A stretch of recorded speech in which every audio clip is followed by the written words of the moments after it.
I'm Leslie Schmitz, and I have a disability. I was born with an irregular second toe, and it crosses over my big toe, and it hinders a lot of my daily activities. It's also very noticeable.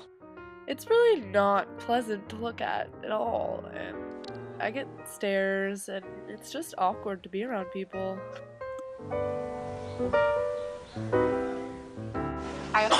I can't do any normal like teen activities like climbing trees. I really want to be able to do this. I'm usually pretty embarrassed about my disability. I try to hide it most of the time.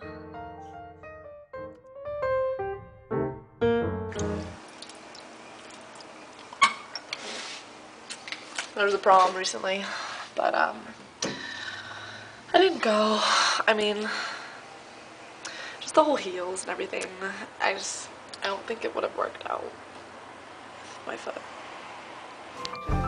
My mom doesn't really like me to be ashamed of my disability, but sometimes I try little like things to just make it look more normal a little bit. Here I've tried to just pull my other toes apart so maybe they're not so crossed over, but it's still noticeable and it's still hideous. I'm Leslie's father, and I learned about unconditional love the day she was born.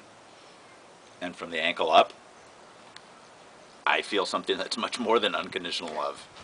But, I mean, you've seen the thing, right?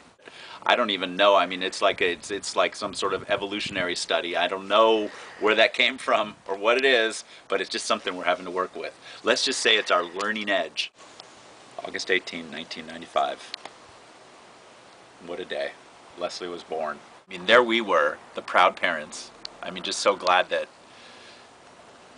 she was in the world and that we had her in our lives, but what a scene that was. The first nurse passed out. The second nurse ran from the room.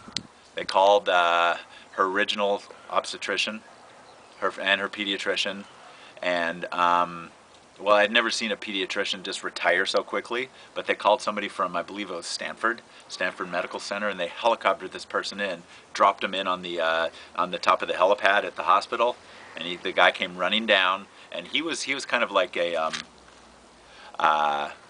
he was fascinated, let's say, and so he stuck around, and fortunately he was able to see through, let's just say, the uniqueness of Leslie's situation, and we were able to develop a good long relationship with this guy. He's a little bit of an iron stomach sort of guy.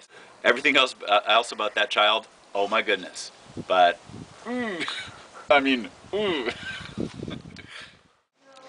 I don't normally have anyone to hang out with at school.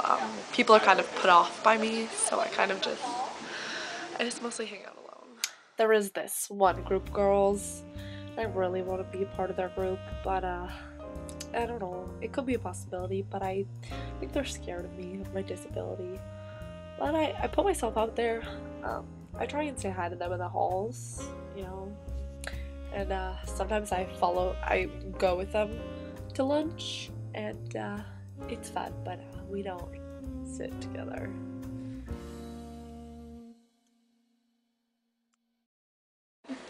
I do have this one friend though.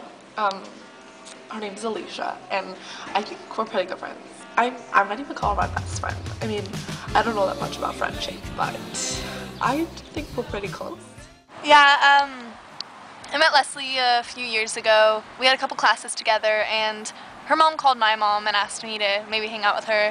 She doesn't really have too many friends. I said yes, just to be nice. Wait, she won't see this, right? I mean, we have like sleepovers like all the time, and we have a lot of fun at the sleepovers. I think like we play games, stuff like that. I think she accepts me. Yeah, we had like one sleepover. Ugh, so awkward.